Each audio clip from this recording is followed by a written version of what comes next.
When you enter Disneyland or the Magic Kingdom, there reads a plaque above the entrance tunnel that says, "Here you leave today and enter the world of yesterday, tomorrow, and fantasy." And that really is true, although you could argue that from the second you get onto Disney property, you are entering the worlds of yesterday, tomorrow, and fantasy. But it's at that point, you're just splitting hairs, you know? Now, I have well over 300 videos uploaded to this channel, which is actually kind of insane to think about, the amount of time I've put into this thing. And anyway, and we've talked about things like sightlines and berms before, and while I will be going over berms very quickly in this video, this is going to focus on something a bit broader, I mean, physically bigger. Something me and a lot of other people like to dub the Disney bubble. What is the Disney bubble? Is it just one of these things? It kind of looks like Mickey. Huh.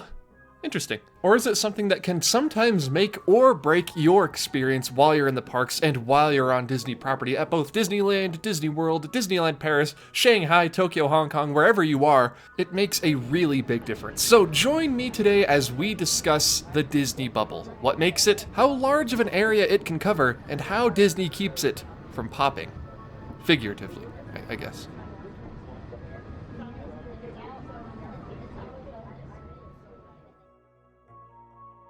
Now, when Disneyland opened in 1955, it sprouted up right there in the middle of the city of Anaheim. And it wasn't a big city back then, it was mostly fields and orange groves. You can see this picture here. Just beyond Fantasyland and Captain Hook's pirate ship and the teacups, there was an orange grove. In a lot of ways, the modern city of Anaheim sprouted up around Disneyland. And Walt and the rest of the Imagineers over at WED wanted Disneyland to be sort of an escape from everyday life, somewhere people could go to have fun together in the world of Disney movies and Disney environments, curated very specifically to make you feel like you are in these places. You weren't trying to survive the heat in July in California, you were actually trying to survive the heat in July in the Old West. You weren't standing on freshly laid pavement, you, my friend, were walking through the city of the future, which I guess back then sort of consisted of aluminum pigs.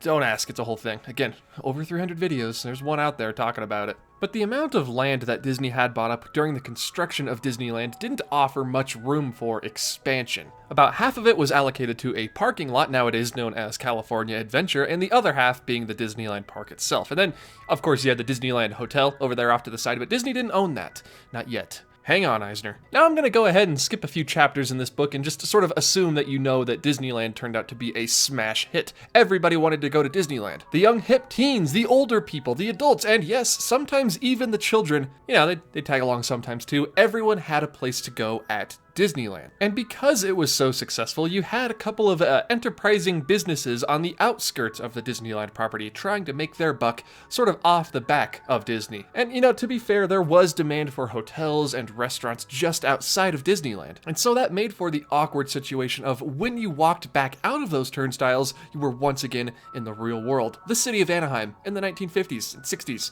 70s, you know, up through today. You'd have everything from light pollution to car noises to sometimes people, you know, hop at a fence or two just to cause a little bit of mischief, clashing with the sort of escapist mood and atmosphere that Disney was trying to build. There wasn't much of a bubble. For me personally, it's extremely noticeable when you're waiting for the Disneyland Railroad at the Tomorrowland station. That Tomorrowland station backs up directly to a street, and you can hear motorcycles and cars honking and ambulances and everything sort of going by. You know, I get it. People have lives outside of Disneyland. It makes perfect sense.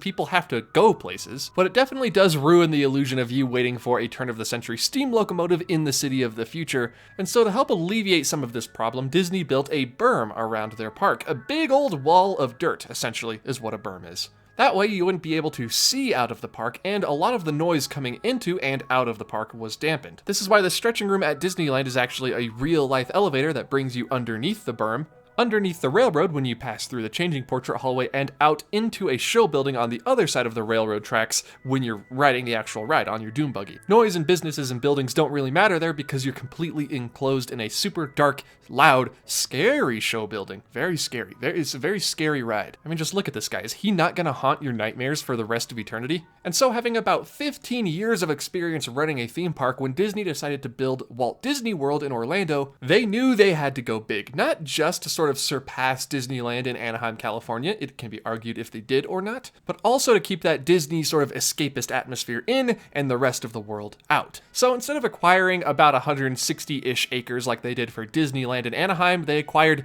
27,000 plus acres for Walt Disney World. Yeah, it was quite a bit bigger. Yes, the Magic Kingdom would still have a berm just like Disneyland over in Anaheim, but there was a key difference here. While the berm existed, it wouldn't be as needed. It wouldn't be as critical as it was in Disneyland. Because Disney owned so much of the land around the Magic Kingdom, the sound of cars and honking horns and light pollution wouldn't be an issue. They had complete control. Thanks in part to the Reedy Creek Improvement District Agreement from 1967, which allowed Disney to sort of almost run Walt Disney World like it was its own city. I say almost. Basically run Walt Disney World like its own city. Nowadays, the agreement is a bit different. Have fun deciding which potholes to fill, but the spacing of the theme parks from different surrounding facilities remains exactly the same. Well, I say exactly. The Grand Floridian sort of popped up out of nowhere. Where'd that come from? That wasn't there on opening day. Sightlines could be carefully managed, like you could see the Contemporary from Tomorrowland in the Magic Kingdom, because it was meant to sort of reflect that hotel of the future. There was now a buffer zone, a very large buffer zone between the park and the real world. And thus, Walt Disney World introduced the idea of the Disney bubble, where you could be not only in the parks, but also at different facilities, hotels, restaurants, yes, even fire stations around Walt Disney World, but still sort of feel like you were at a theme park, if that makes sense. It was a long way from Walt Disney's original dream of the experimental prototype community of tomorrow, but as opposed to Disneyland, where you would essentially just drive to the parking lot, Walt Disney World property is essentially a long, winding series of roads to take you where you want to be. And then you get to the parking lot, and in a lot of cases, the parking lots are so big you have to take a tram to the gate, but in the case of the Magic Kingdom, you have to drive to the parking lot, then take a tram to the TTC, that's Transportation and Ticket Center, where you can either take a ferry or a monorail or a bus, or even just walk to the Magic Kingdom. It's a whole thing. That's like, what, 5 degrees of separation from the outside world if you're going to the Magic Kingdom? They thought this through. What they didn't think through, though, is at the end of the night when you walk out of the Magic Kingdom and you've been walking around all day, riding the Haunted Mansion and Tron and the People Mover exclusively in that order repeatedly all day, and instead of just leaving the Magic Kingdom, you have to go around an entire man-made lagoon in a monorail and then wait for a tram and then get to your car and then leave. It's a whole thing.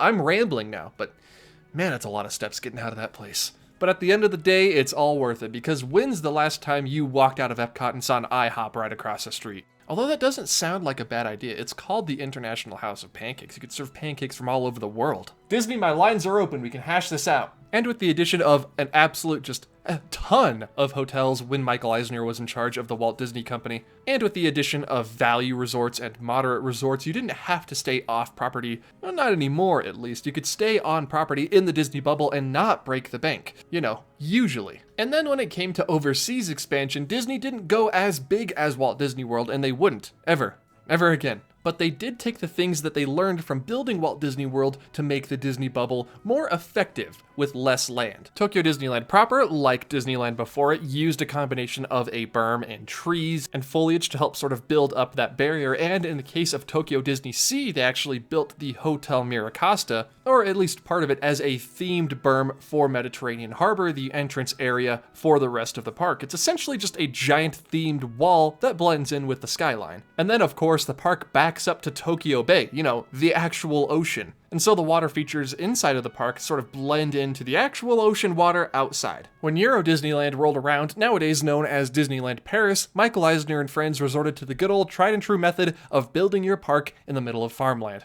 Thanks, Walt. Because seriously, it's more so than Anaheim. I think Disney definitely planned this one ahead a little bit better, because zooming out of Disneyland Paris, you can see that there's still a ton of farmland immediately surrounding the parks. And so what's interesting with Paris is it sort of took the best of Disneyland and Walt Disney World and sort of mashed it together. You have that physical distance between the parks and the real world, but you also have the berm and the trees and all the different Disney sort of creative ways of controlling sightlines, similar to what you see over at Disneyland. And then, of course, you just have Hong Kong over here, just completely throwing the rules to the wind. Let's just put it in a bay surrounded by forest. That'll be good. No one's gonna get in or out unless we want them to. I mean, seriously, look at that. You don't even need a berm at that point. That is a Disney bubble if I've ever seen one. Shanghai, on the other hand, is a bit bigger than the modern-day full Disneyland resort, Disneyland being about 500-ish acres and Shanghai being about 900. And while its Hong Kong counterpart is a lot smaller at about 300 acres, Shanghai doesn't quite have the benefit of a natural bubble, and is sort of an oddity in the Disney parks world because it doesn't contain a berm of any sort either. I mean, there is that barrier of entry underneath the,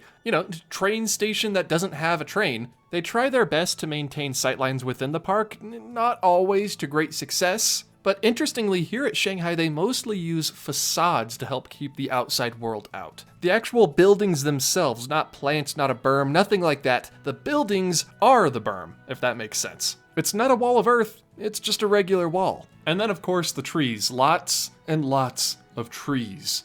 They do have the Disney-made Wishing Star Lake positioned sort of similarly to the Seven Seas Lagoon outside of the Magic Kingdom. And then you have some empty patches of land that back up to the North Chon-Dee River outside the back of the park. But sitting here, from my perspective in the US, having never left the US, it seems like Shanghai Disney Resort makes the least amount of effort to sort of build that Disney bubble to keep and maintain sightlines, and to keep that feeling of escapism inside the park. I could be wrong, and in fact, I probably most likely am wrong. I've never been to the Shanghai Disney Resort. I would love to go and experience for myself whether or not what I'm talking about, what's spewing out of my mouth right now, is correct or not. But as of now, I have no plans. Okay, Tokyo Disney Sea first. And it is at this 11-minute mark in the video where I realize I've only been talking about sightlines and outside interference when it comes to the Disney bubble. There is so much more that goes into it. Things like transportation. If you're not really feeling like you want to drive to the TTC to park, to take a tram into the TTC, to take a monorail through the hotels to get to the Magic Kingdom,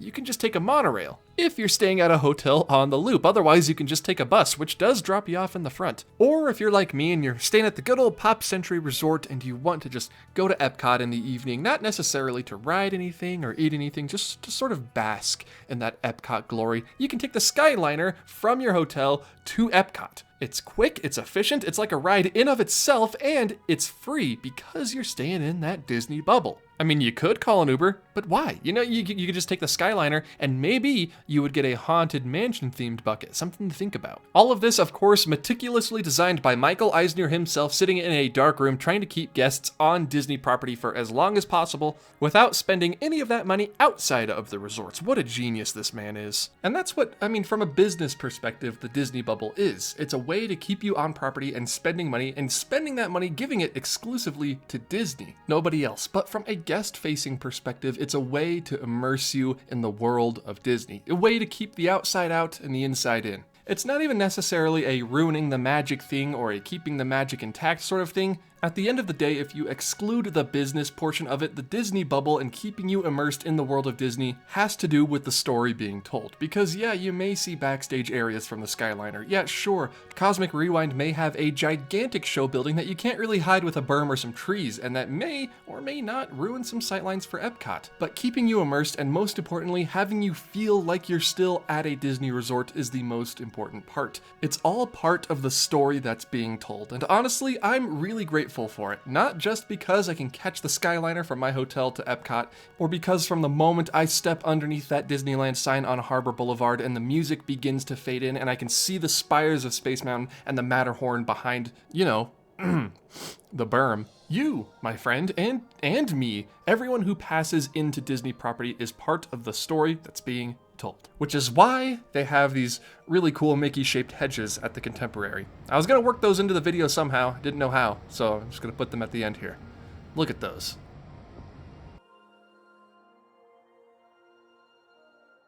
Hello all of my friends, welcome to the end card for this video. I'm actually traveling this week, which explains the length of the video. It's a bit shorter, I hope you don't mind. I also only really talked about the Disney bubble and sightlines and keeping the magic inside of the Magic Kingdom style parks. I didn't really talk about California Adventure, Epcot, Animal Kingdom, Walt Disney Studios, the other parks. I mentioned Disney Sea a little bit, to be fair. But there's so much that I didn't cover that I would love to cover in future videos, so I will keep those in the back of my mind in the little piggy bank of ideas for videos that we'll maybe see materialize in the future, like ghosts from the mansion. If you enjoyed this video, please hit the like button, and if you're new around here, you want more videos like this one, you can also hit the subscribe button for some more, how Disney tricks your eyes, tricks your mind, Disney bubble sort of things, little illusions that Disney pulls to help you feel like you're at a Disney park. A very big thank you to all of my supporters over at patreon.com/offhanddisney. You can join their ranks if you want and get early access to videos for even just $1 a month. That's where the tiers begin. They help keep this channel going. They make it possible to do what I do. So again, a very big thank you to them. And I hope you enjoyed watching this video early. You can also follow me on my other social media accounts on different various social medias. That's Twitter, Instagram, and TikTok. I am at offhanddisney on all of those platforms. Check out TikTok. We'll have some more videos going up there live soon. I'm getting into the park more often now. I'm getting back into the swing. But I think that about wraps it up for this week. Everybody, thank you all so much. Oh, I just got a notification. Thank you all so much for watching, and I will see you all in the next video. I believe it is going to be Living with the Land related, if you're curious. Goodbye.